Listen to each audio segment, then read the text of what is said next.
Welcome, friends, to the Someone Gets Me podcast. I am your host, Dianne Allen, and I am so delighted that you're here.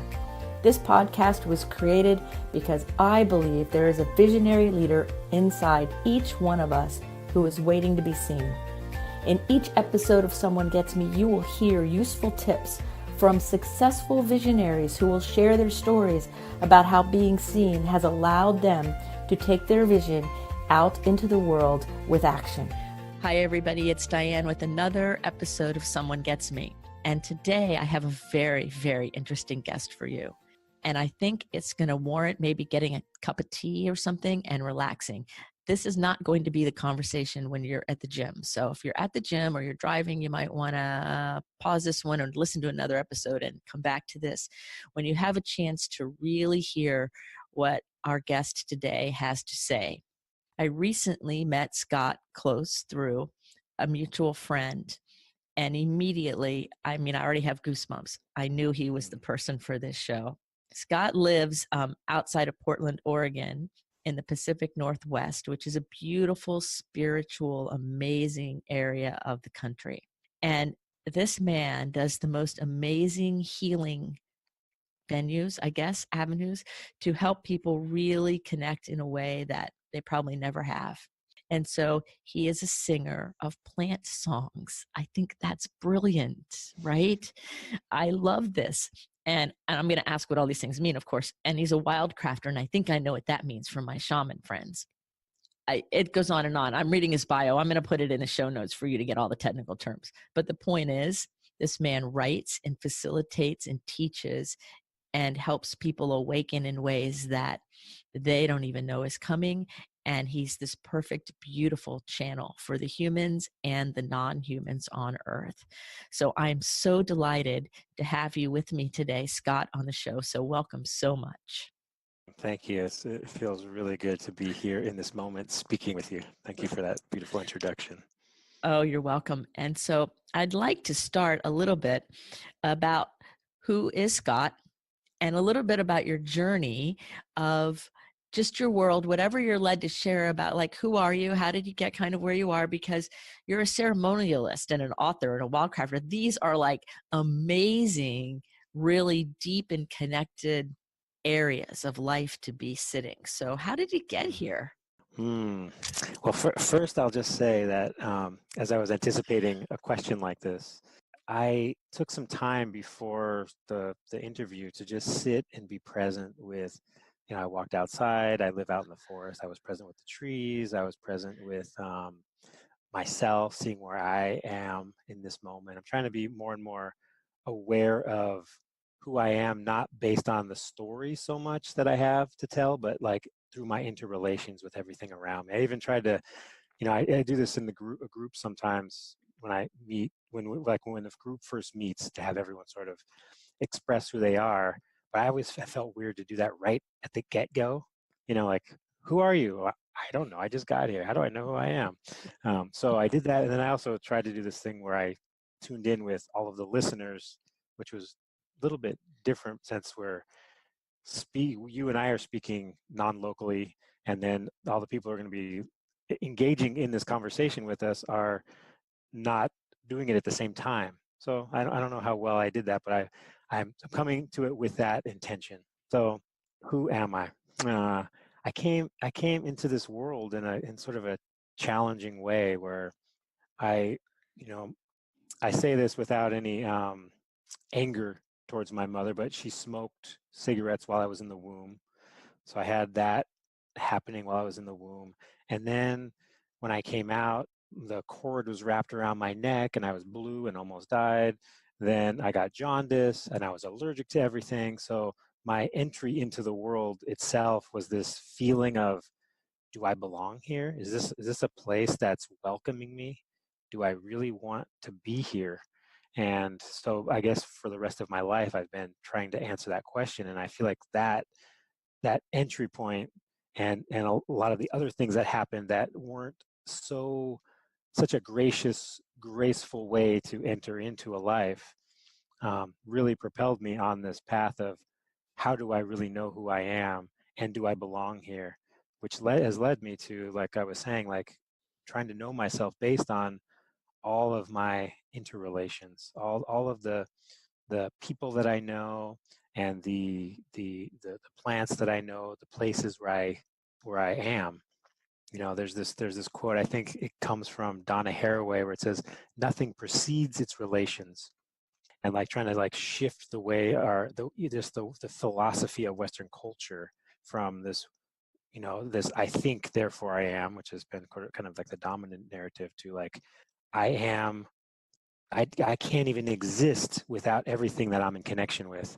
So how do I open myself more fully to those things so that I can understand who I am better and be of better service to the world as a whole? That is wonderful. It's so expanding to listen to somebody talk about like all like the plants. And I mean, I was running a rehab. You reminded me when you said you went outside. I was running a rehab for substance abuse with all physicians, very rigid Western medicine doctors that were all in trouble somehow with their licenses. And so they had to kind of do what they needed to do. And one of the things I always had them do is connect with nature and learn how to hug trees. And so it would wake up a lot of them, and they'd start seeing more of the kind of like real, what connection really is on a different level. And this one older doctor, he was an orthopedic surgeon, I will never forget him, comes running in one morning. I hugged a tree. I hugged a tree. He was so proud that he did it on his own. And his friend who was with him said, well, tell her what tree you hugged. And I'm like, oh, here it goes. And it was a telephone pole. He hugged a wooden telephone pole. He had no awareness of the difference between like a live tree and a telephone pole, or the similarities, or like any of it. Like, and that's how disconnected this genius doctor was from humanity and from life and from nature. Like, it was funny when he said it, but when I think about the bigger, broader picture, he was really missing out on a lot of life. He since then learned how to hug real trees and things like that. We made some progress since then, but that day was so amazing. And you reminded me of that guy. And that was years ago. Like, you just brought back this memory. Like, wow, that's pretty cool. I would like to know about what drew you to plant medicine and being connected with the forest and nature and trees. How did that start? Was it always there from when you were born, like when you were a little kid? Or you figure it out in school? Did you meet somebody cool? How did it work? It's always hard to pinpoint the beginning of something. I mean, I'm at this point in my life, I know that I came into this world with that, embedded in me. Okay. But I was born, strangely enough, in Hollywood. I spent my first 4 years of my life in an apartment in Hollywood, and then thankfully my parents moved to a place on the outskirts of LA that was really close to, rolling hill. Like across the street, there were no houses from me. We were just this sort of like tract, 50s post World War II tract development that was in the middle of this, gorgeous rolling hills with oak and grasses. And I spent a lot of my time out in, nature, wild nature. And I'm trying to get to, well, I say wild nature because I'm trying to purge from my mind this concept that nature is somehow separate from us as humans. And by saying wild nature, meaning the nature that is not conceptualized by humans to be separate, but that actually exists everywhere. And so, like, it's fun, just to go on a little side note, when you were talking about the guy hugging the telephone pole, I was thinking, well, it was a tree at some point, and maybe that's the closest we have. And I take people on these journeys out into these beautiful wild places, but also those things are accessible everywhere. So anyway, back to the train of thought. So as a kid, I spent a lot of time out there running around, unsupervised. It was awesome, but really my awareness of plants, I think, came through just this. I had this. I remember reading somewhere when I was in high school about ayahuasca and LSD and mushrooms, and just hearing about these things and just being so fascinated with them. And the first medicine like that I ever worked with was LSD. It was just a really impromptu kind of like, hey, you want to try this? Okay, boom. And totally changed my life. But that medicine also brought me to a lot of really dark places. But when I worked with a less, a medicine that came actually directly from the earth, the mushrooms, the psychoactive mushrooms, the psilocybin mushrooms, it changed me in ways that I can't imagine where I would be without that. I remember like at some point, like kind of like looking at myself and being like, recognizing that I'm an animal, like a wild creature, and being horrified and feeling shame around this. I'm like, oh God. And now when I have those experiences, I just feel this like incredible, just joy and revel in this knowledge that yes, I am a wild being that came from this earth, and I belong to this earth. The earth is my mother. And so that opening, which I didn't have those thoughts back then, but that opening really opened the way for me to connect more with the world in that way, and with plants. And kind of my initial draw towards plants, actually the first thing was, I was like, I moved to the Pacific Northwest. I know they have mushrooms, psychoactive mushrooms growing here when I was like in my early 20s. So I need to like find them. So I got a book how to find them, and they all of them said like, oh, this one grows under this kind of tree. So I'm like, I need to figure out what that tree is so I can find these mushrooms. And and of course some guy came into my life who was like, came from Alabama and was living here, but like had studied botany. So we started hanging out, and he started teaching me how to like identify plants, and I started that way.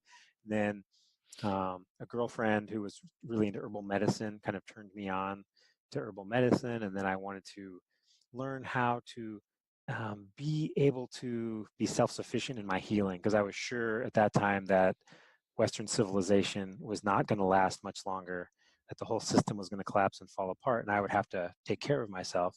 So what am I going to eat? What am I going to use to help myself be healthy when that all falls apart? Wow. And so now you work with people with plant medicine, right? And I do.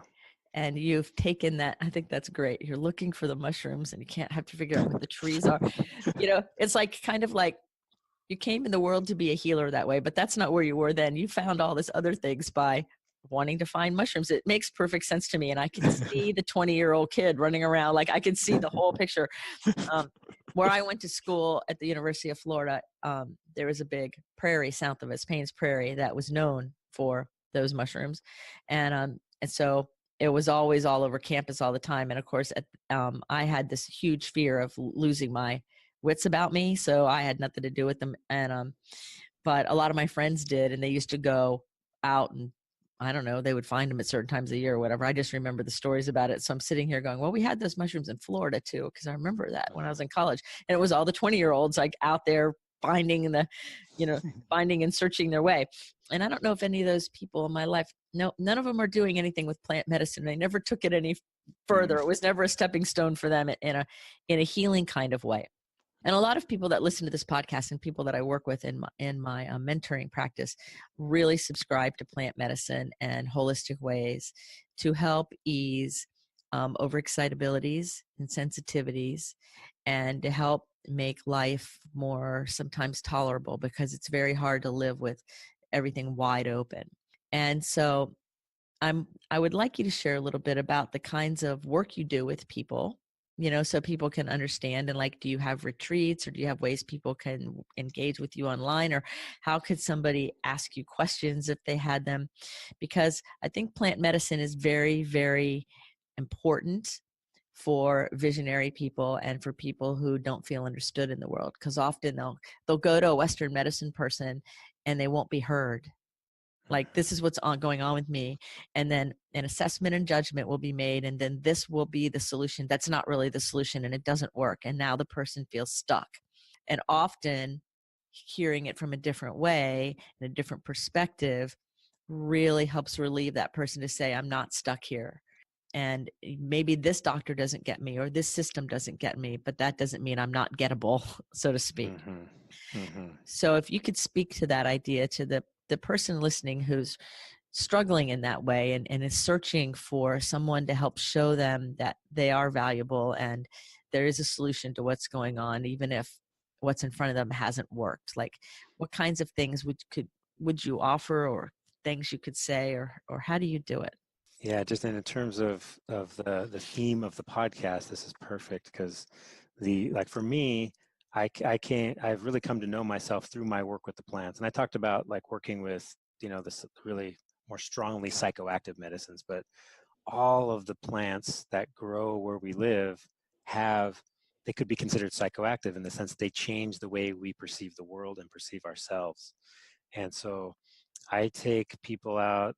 One of the main things I do is I take people out on these immersion trips, plant teacher immersion trips, where we go out to these wild places so people can unwind from their daily lives and receive the forces of the land and also the plant beings that we connect with through song and ritual and meditation, and then as a group it kind of amplifies all that and being in those places. So a great example, like you talked about, people that you work with having like an overexcitability or a sensitivity, and there's a tree called quaking aspen, which is the most widespread tree in North America. It's in more places than any other tree in North America, so you find it everywhere.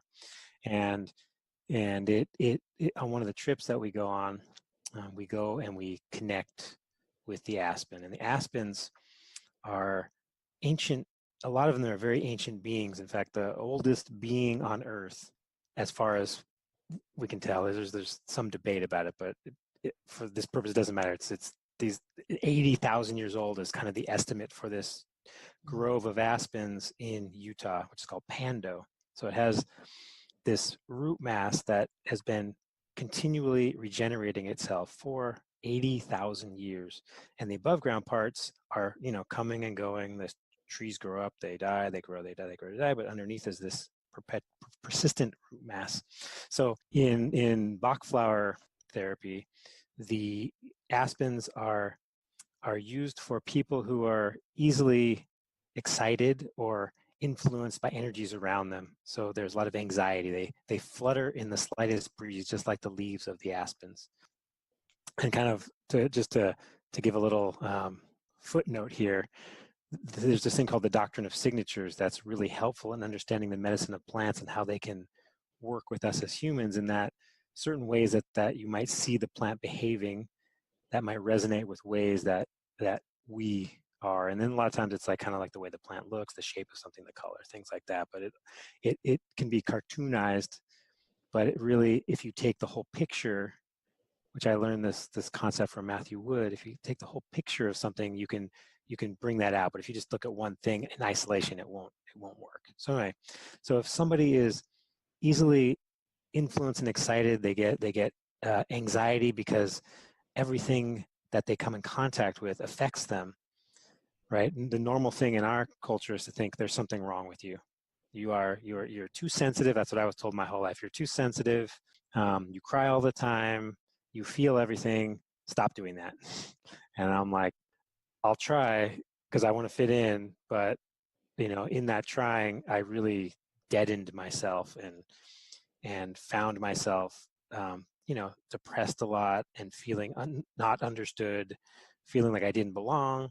And it was through working with the plants that changed. So aspen, if we introduce aspen into someone's life and develop a relationship with that plant. So developing a relationship with a plant for me is not you take it and it does something to you.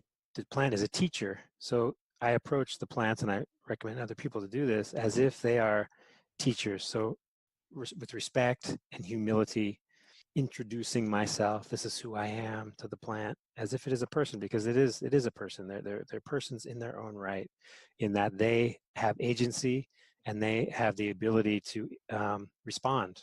They don't respond in the ways that humans do, but they respond in their own way. So making a relationship, you can say, okay, I can make a relationship. So I can look, okay, there's this deep root mass. I can get connected with it. It can help ground me. There's aspens are always growing where there's water underground flowing. So then it helps us connect with like the underground waters of our emotional beings, our unconscious. And then there's the fluttering of the leaves, which is like, you can think of it as like the electricity of the mind, all the things that are going through. And so people that are too stuck in their minds, it'll help like align that in a way that it's more beneficial by connecting it with the emotional life of our beings. But I find that most people do is they go to the cessation of the symptoms. So great, now you're not affected by all those things. But really what aspen and all the plants want to teach us is that if that is your predisposition, there's a great gift there. So what is the gift of people who are affected by everything is they are in deep connection with all the life around them. And part of the teaching, I think, of aspen being so old and being able to live so long, I think, is that what it teaches is the health of our beings, the longevity of our beings should be and ought to be premised on our connections with the life force around us.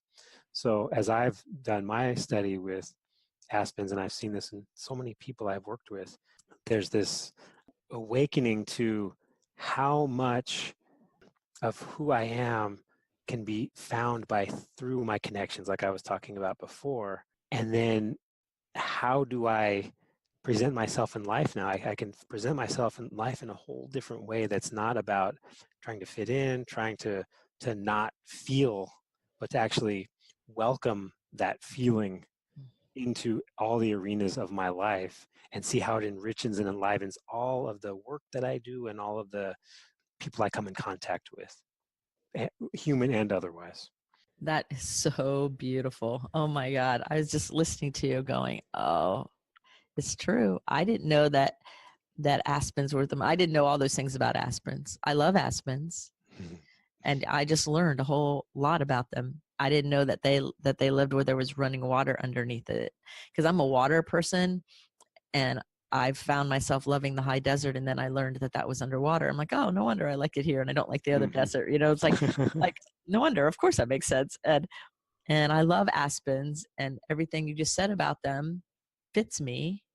And I never thought of it that way. So thank you for that. I just got a huge benefit out of just listening to that story, because it's so real. And a lot of us with overexcitabilities, you're correct, we're taught that it's because something is wrong with us. And I am very staunch in my belief that it means something is right. And just because somebody else doesn't understand it doesn't make it wrong. Exactly. And that everybody's perfect and whole and complete exactly as we are. And each part of us is meant to be the way it is for a reason and a service and a purpose. And so it's so nice and refreshing to have a conversation with you, because you understand that. I'm not having to like explain that. You already get that. So that's amazing. I want to understand a little bit more, and I'm sure everyone who's listening does too, about what is a singer of plant songs. I just love it. I have a good friend of mine who I met who does interspecies communication, and she sings peace songs to the dolphins and the whales. So now I'm using singer of plant songs. I'm like, okay, this is really amazing, because I'm wondering if what you're about to share is similar to what she taught me about her gift. Well, the along the way, and I was someone who was not a good singer at all, and I've learned to allow my being to be a channel for these songs. That the plants have, it's not like I'm singing like these weird, I'm singing it in, sometimes it's not like words, but it's mostly words and melodies that are familiar. It's not just some weird like otherly plant song kind of thing. So some people do that. It's very beautiful. But through these studies, these relationships that I developed with the plants, there comes a time with a lot of them where all of a sudden like songs just start to emerge. And it's not a case of like, oh, I love aspen so much, I want to write a song about aspen to express how I experience it. It's like the song is coming from the aspen. And so through the singing of those songs, the songs carry a vibration and a frequency of the medicine of the plants themselves. And so for me, the receiving of the song is part of the medicine that the plant has for me. So a lot of times this one song that I got from dogwood, for example, I heard it in my head as I was doing a meditation with the plant. And I thought, I will never be able to sing that in my life. There's no way I can do that with my voice.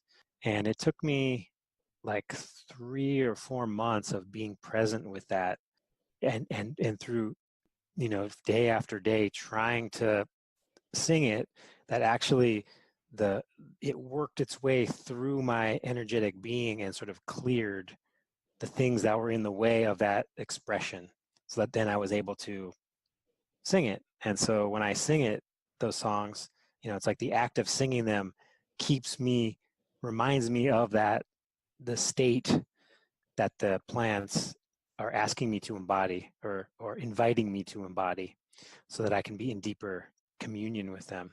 And then when I sing those songs with a group of people, for example, or we sing those songs together, even better, like that's part of what we do in my courses, like when we go out on these trips, or when I do class even in town indoors, and we're like working with the plant, we say, okay, we'll take like the tincture of the plant, which was sung, the plant was sung to before it was harvested.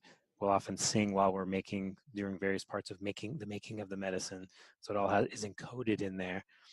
I'll pass these little bottles of medicine with alcohol extracts of the plant parts, and taste a little bit, and then sing the song, and the energy in the room, you can feel it shift as the song is sung, and the presence of the plant comes more strongly. And one person who has been working with me for a while, she was sharing with a group that we were together doing this kind of work, and she said, people ask me why I like to study about plants with Scott so much. And what I tell them is, when we learn about the plants, he's not like, he does talk about the plants, but he's not just talking about the plants or just like showing pictures of the plants. He's actually becoming the plant. And then that like invites all of us to do the same.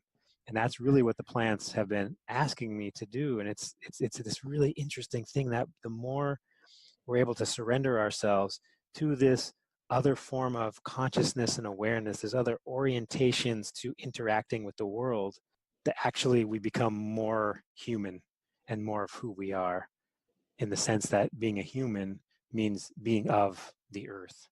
And it's right there in the word human, HUM. If you think about the word humus, which means like rich soil, it's earth. So human means being of the earth, and the plants, of course, are very intimately aware of what it means to be of the earth, and they can teach us a lot about that. Oh my, I'm very rarely speechless, but I think I'm there. Because first of all, I'm so visual, so I'm making the pictures. And second of all, I've always been drawn to plants and plant medicine, and people who have a lot of connection with plant medicine. And most of the clients and people that come to work with me start out so cognitively rich and so bankrupt in every other area, spiritually, connection wise, or whatever, which is why they're seeking me to help them with their balance and bringing things together. And I almost always turn to something that has to do with nature, some kind of plant or something to start waking up their energy fields, and getting them going somehow, some way. And I'm listening to, and I'm like, oh, well, I want to come up there and do what I hear. They like, I'm coming. Great. It is great. And so, and so you authored this really cool book about the Northwest medicinal plants.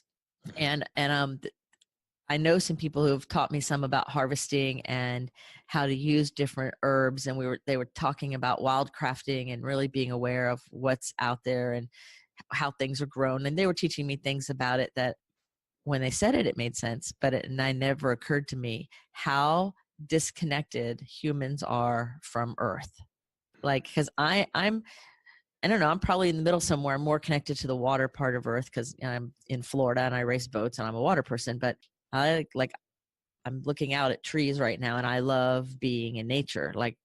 And there's this whole other qualitative level of connection to the earth that most humans they're not even paying attention to it in any way. And circling back to one of the comments you made in the beginning about how the way things have been is going to crumble. So a lot of this Western rigid disconnection system is already crumbling, but it's going to continue that way because it doesn't serve humans or the other beings on the planet. It just doesn't serve the highest good, no matter what our viewpoints are. It's the way it is. We're meant to live more. I kind of think of it as like a flow and equilibrium. And so you're one of the, in my mind, one of the visionaries and the torchbearers, taking a stand and bringing in and helping share this awareness with people as these transitions happen on this earth, to bring us back to being fully engaged with who we are as an earth being and connected. So the question is, I'm just like so into the energy of talking to you. Oh my God. But the question or the thing it's not really a question, more I would like you to speak to. If somebody was listening to us and they're curious, this podcast is in over 25 countries and people all over the world, big nations, little nations, English-speaking nations, non-English-speaking nations are listening to this podcast because I think they're connecting with the idea that there's a way for them to come out of feeling stuck and misunderstood and not understood. So if somebody's listening to us and they're kind of like, that sounds really out there, becoming a dogwood tree and singing that, like that's like a little out there. To me, it's a little out there, but not that far because I've done a lot of things though. And I've been open. And one of the things I teach is open and receptive all the time. Always be open-minded. You never know where the next blessing's coming from. So if somebody was there, they're kind of going, I don't know, I'm a little curious. They've got my curiosity going, and I'm really not sure like where to start. What am I supposed to do? Like, what are some things that you would share with some people if they were curious and they weren't really sure where to start and they weren't like in your presence or they didn't have a guide standing right there to help them? Are there books or is there something like, do you have a YouTube channel you can help them with, or maybe give them some tips for that person who's got that curiosity, then they don't know where to go with it? Well, there's so many ways I can go with that. Let's see if I can find the most flowing path here. Well, let's see. Let's start with there's a guy named Thomas Berry who's been a really huge influence on me. He wrote a book that came out in 1999 called The Great Work, and he was a theologian, but he called himself a geologian, and like a priest of the earth in some ways, I guess would be the way that would be translated. And he in this book, The Great Work, he talked about how the great work, this is the first, there's been great works over time in the world throughout the history of humanity, but this is the first time where the great work is the work of all people on earth. And what this great work is transitioning from this Western techno-industrial way of extracting from the earth and all that entails for humans to become a mutually beneficial presence on the earth. So I'm going big scale here, but I'm going to bring it back down to the smaller scale in that he also says that the great work is the work of all people, but each of our personal work must be aligned with this great work. So since you started with wildcrafting, I'll use that as an example. But that whatever I say can be, what I would invite people to do is to put that in the context of whatever it is in your life that you're doing. Anything that we're doing in our lives can be an avenue towards this way of reconnecting, in this way that we've sort of forgotten that we are of the earth and that we are very much dependent upon the ecosystems within which we live, and the atmosphere, obviously, and all of these things which are screaming for our attention that we're having trouble listening. So how do we find the ways to listen to what our bodies are telling us and our greater ecological selves, the whole earth system, are telling us?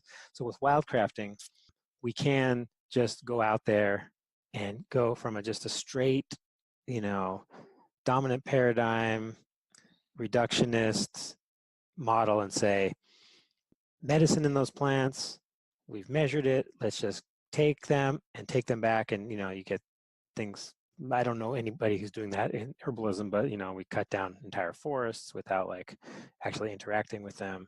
Not herbalists don't do that, but logging companies, blah blah blah, that kind of thing. So most people I don't know anybody that doesn't do it at least to some level on this, is that you go to the forest and you ask permission. You make these connections, you study the ecosystem. So I wouldn't recommend, if someone's learning to wildcraft, to just go out the first time and say, oh, I'm going to go harvest medicine from here.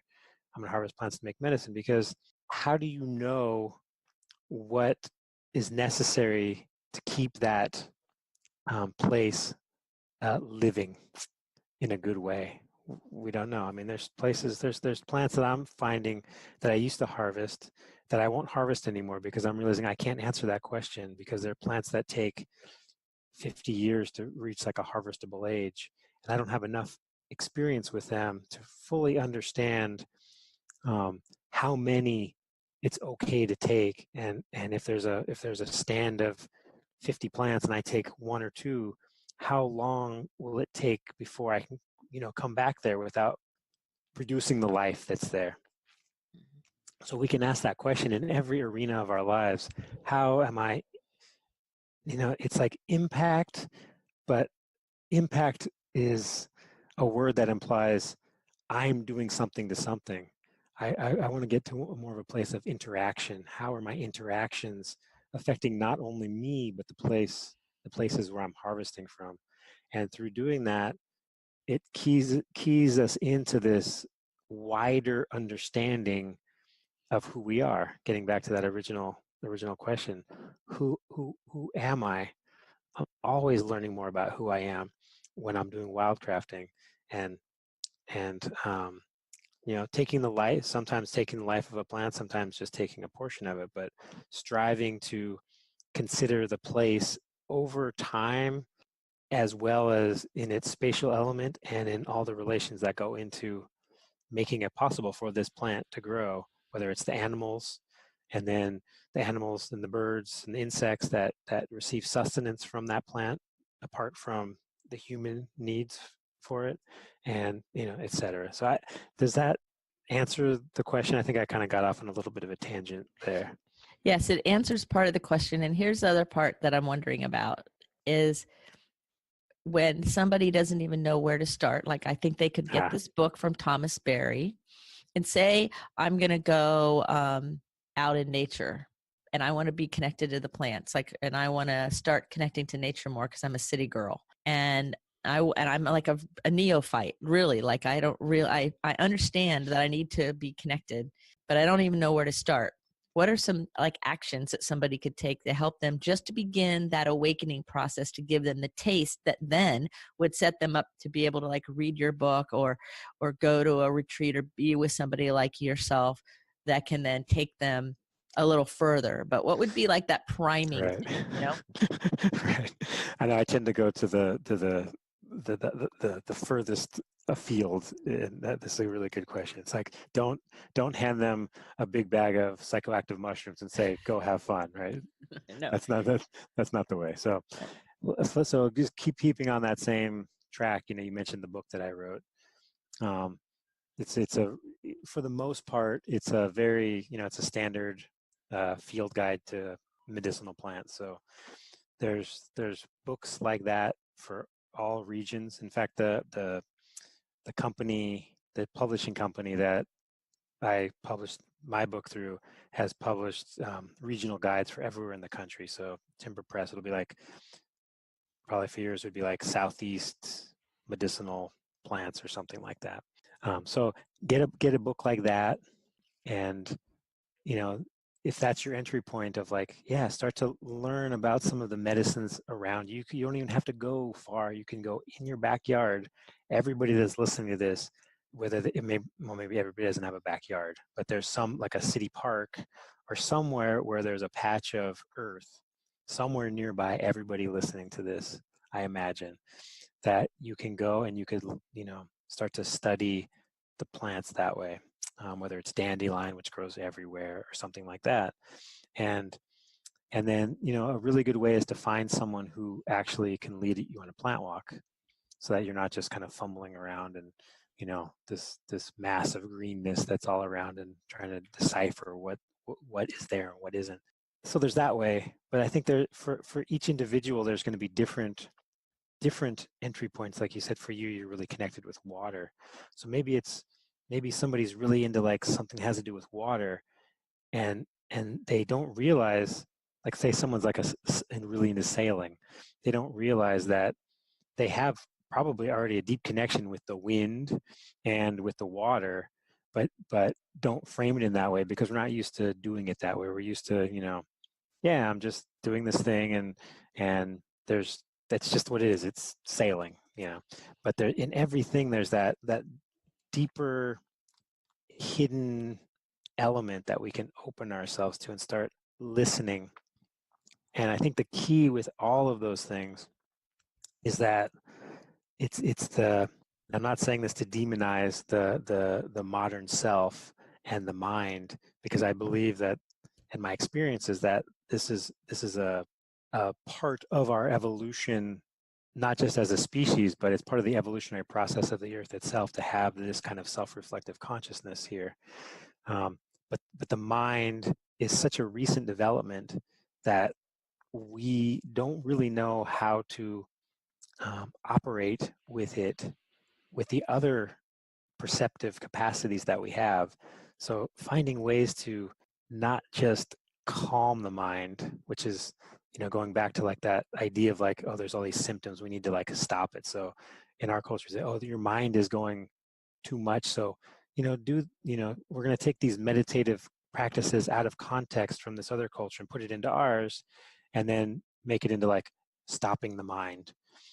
But the mind, is going to do its thing until we give our other perceptive capacities the space to do their thing.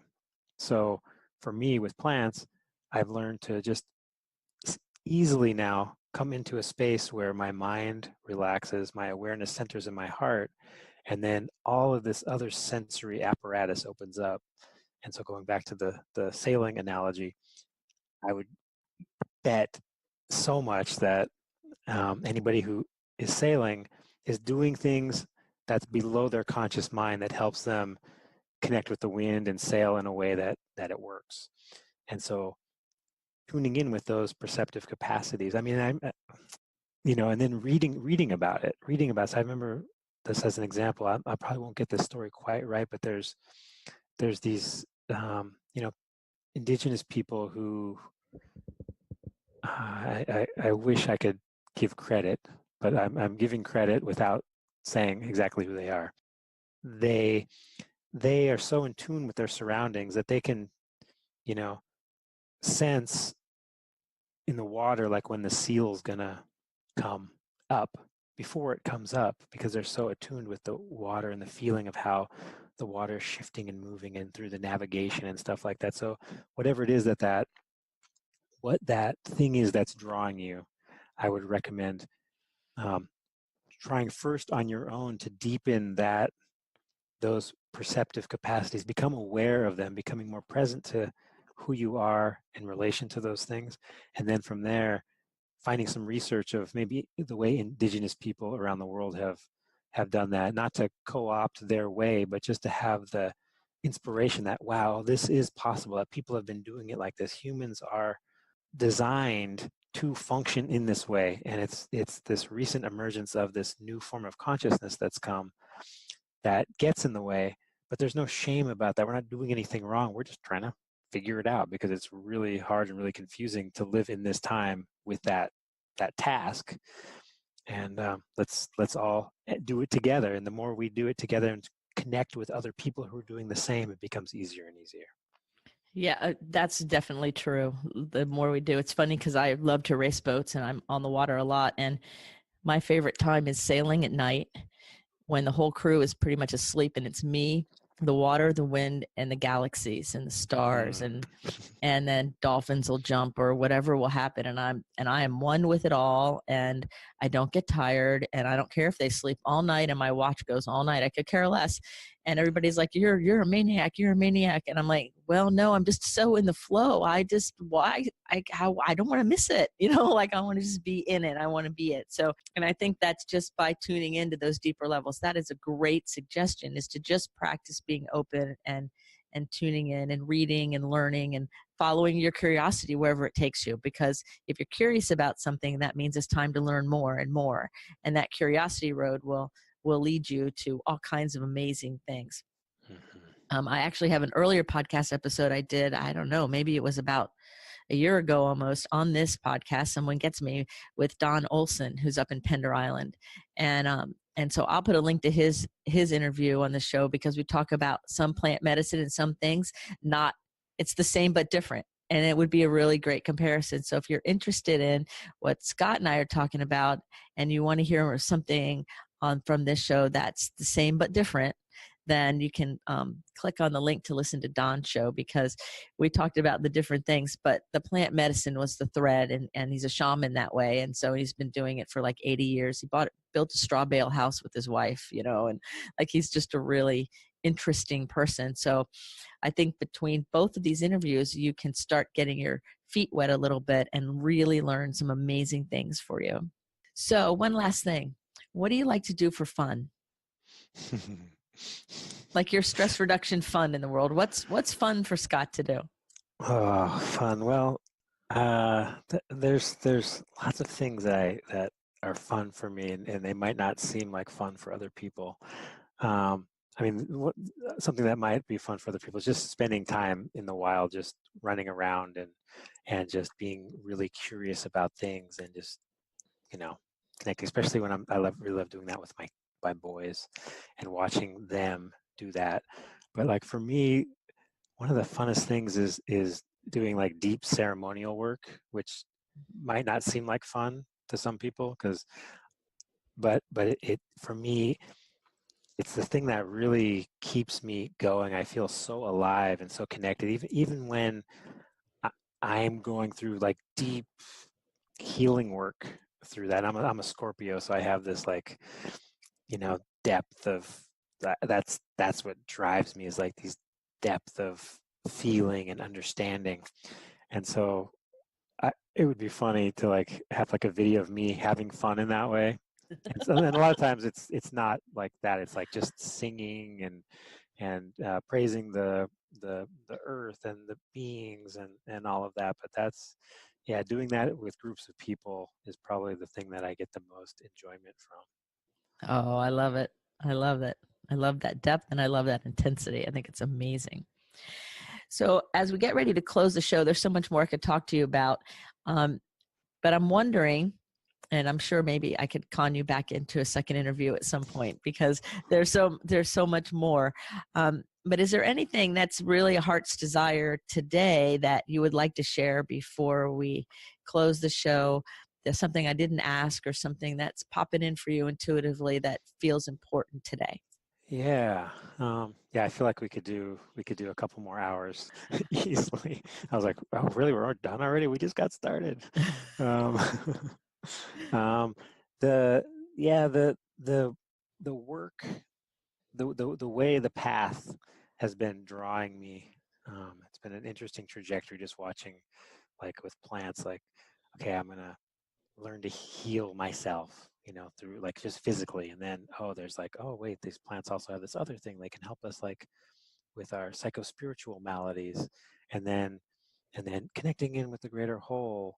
And now like the plants have taken me on this whole other trajectory of like this much grander scale of really being present to the situation, in the global situation, with the sixth mass extinction, climate change, the poisoning of the water and the air, and all of these things, these ecological catastrophes that are impacting all the life on this planet.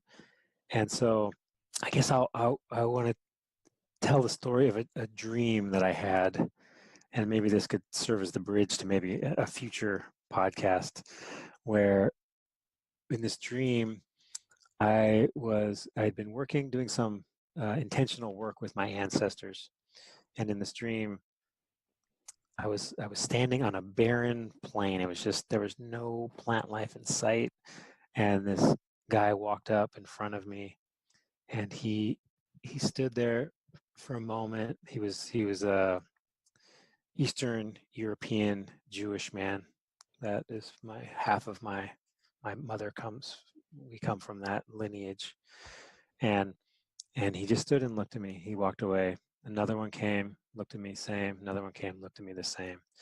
And then the first one returned, and behind him grew this small forest of alder trees in the barren wasteland. And he approached me, embraced me, and whispered to me, "Scott, you're doing the work of God." And it was, and then the other two, he left, and then the two guys did exactly the same thing.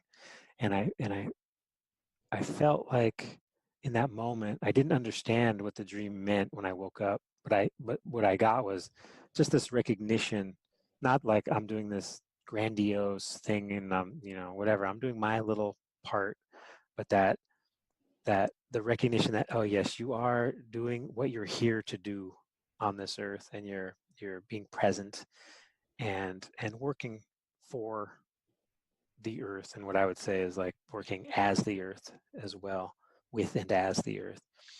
But what I got as I sat with that dream over time was like, oh, why was it alder trees that grew up? And the alder trees are one of their functions in the ecosystem is after there's damage to the forest, whether it's human caused or otherwise, and the bigger trees, like around where I live, they fall. The alders will come in and they help build the soil. They fix nitrogen from the air, and they build the soil. They make lots of leaves, and their wood rots really quickly. So they create the conditions for the next forest to arise.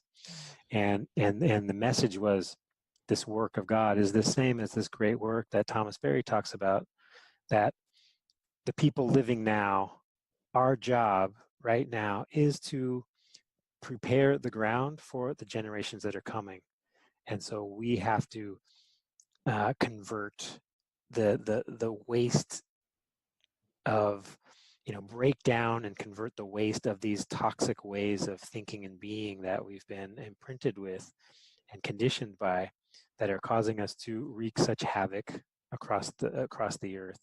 And through that conversion, we will prepare the ground for the generations that are coming after, who will really be able to live with the earth in a mutually beneficial way. So I think that would be the message I would like to leave people with, to find out that one thing that you can do to be a part of that work, and just embrace it and open yourself to it and just go for it. And if everybody just does one little thing, their one little part, then we can do it. Oh, that's beautiful. What a great way to close this show. Scott, thank you so much for your time and your passion and your knowledge. And certainly we will do this again. Absolutely. Okay. Absolutely. And so remember, everyone, keep your face to the sun so the shadows fall behind you. You are here on purpose with a purpose. So go out there and be all you're meant to be. The world really needs your light.